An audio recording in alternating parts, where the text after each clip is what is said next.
Hey folks, Steve here. How you doing? Out at the Magic Trailer, and I just wanted to showcase really quickly this little bridge, if you will, to cover the gap in between my ramp door and the trailer itself, where the hinge is, so the giant hinge pocket, if you will. And the fact is that it poses a little bit of problem when I'm wheeling this thing in that it can get hung up in there. Now I have for a few months, I don't know what it was, but for a period of time I had just resigned myself to overcoming that. So you push it in fast enough, or you realize that once you get into that divot, you're going to have to give a little more oomph in order to get it through the divot and then back into the trailer, or out again. Certainly pulling the cart system out of the trailer was always easier than getting it in, as far as that goes. But I was on a job site one day, I had some fall off plywood, I had a few minutes, and I thought, hey, what the heck, during my lunch I'm going to do this. So I just kind of worked through my lunch for myself, and I built this thing here. Let me show you what it looks like. So probably 30 inches wide, 28 inches wide, something like that. It's bigger than 24. Piano hinge in the middle, and even though the piano hinge has to be on that side, it does not pose a barrier to actually just going over with these large wheels. I have 5-inch casters on my transport cart, and that does a really nice job. It covers the angle up the trailer, and it flattens out with the bed of the trailer. This is what it looks like installed, and it just sits in there. I remove it when I go to close my ramp door. You can see that T-track. Now that's not relevant to this installation. It was literally fall off, and it was just a piece that I had practiced my T-track routing on, so I just used that. That T-track does not go all the way through. It only goes about 7 or 8 inches in as a test piece, so the rest of the plywood is actually solid. And you'll notice I had to basically chamfer a little bit because of the caulk line.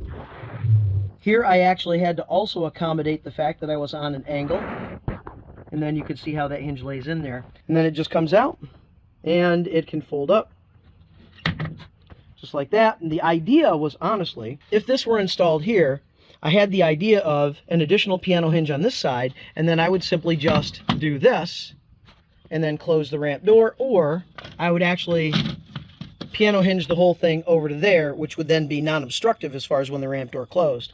That would be fine, and then I would just flip it back into place. However, I've never bothered. Now, I actually have the second piano hinge to do just that. I've never bothered to install it, obviously. And the reason for that is that I kind of like it without that just sitting in the way. If I just want to come in and out of the trailer, I don't want that right in the way. Now, granted, I could put it down, but then I have to remember to put this thing back up before I close the ramp door, because when that is down and in place, try and close the ramp door, it just pins it. And so you start to pick up and you're like, ah! And you realize, oh yeah, that's in the way. It's little problems. It's not honestly a big deal at all. But I decided that I would prefer simply to just manually pick that up and either set it on the top of these carts when it's just sitting inside the trailer, or it can just go up on my countertop, or it can go up with one of the saws kind of wedged up in there. So it's not really in the way, and it's always ready to go when I want to grab it without necessarily being a permanent fixture installed on my trailer itself, which I've seen some trailers where they actually did that. They installed a permanent bridge that's just hinged, it flaps up, close everything up, set it down, open everything up, and then the thing just hinges back into place. I could easily do that, but I think this is working for me, and it solves a little bit of a problem, and that makes it way easier to go in, way easier to come out with this conglomeration here of my smart bench, smart station, all of that on the smart transport cart, the ATST, all-terrain smart transport. And you can see inside that I am carrying all the pieces to the benches that I need to carry, with the exception of my short and long miter wings. Now the short wings would fit in here easily. The long miter wings are actually longer than this entire setup. And I do not have currently in here, because I'm still working on it very, very slowly, my 2 router tables, which are just flat sheets of plywood, like 2 foot by 3 foot roughly. They can certainly fit inside these cavities. That's not a problem either. So they technically could load right now. Is there anything else that is not loaded? No, as far as the benches go, of course, the smart carts can't go anywhere with this right now. And that has to do with the fact that I have a completely different setup when it comes to trailer size than Ron Polk does, who created this thing.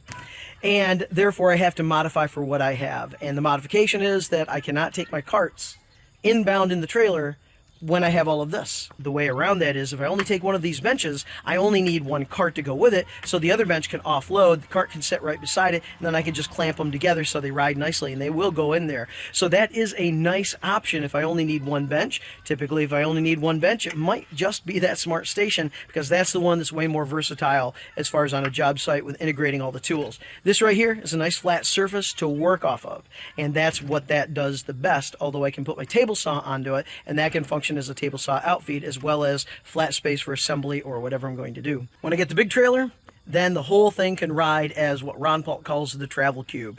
And I look forward to those days. I'm not there yet, and it'll be a couple of years before I get there. However, life is good. Life has been good. Life will be good, regardless of how long it takes me to get that bigger trailer, because I'm rocking this one really, really well. No complaints, zero complaints. Things I'd like to change, but zero complaint, because that really does everything I need it to do and keeps my workflow on a job site just absolutely solid and efficient. I have to put that thing back in place because I'm wheeling this back in for the night. It's time to go find either a plain seltzer or an adult beverage. All right, hey, y'all take care. You'll have a great day. If you haven't already, please like and subscribe. It's a great way to say thanks. It's free to you, and it really does help that channel. It really does. Leave a comment below. Those also help the channel and get that algorithm going to say, hey, Spence is the guy that other people want to see. Share the video if you find anything about this video that you might want to share with somebody. But I would encourage you to subscribe, ring that bell to get notified when I drop new videos, not on any particular schedule, so they just kind of come when they come. And I hope you, if you ring that bell, will see me on that next video, which is kind of the idea. You all take care. Have a great day. You deserve it. Bye.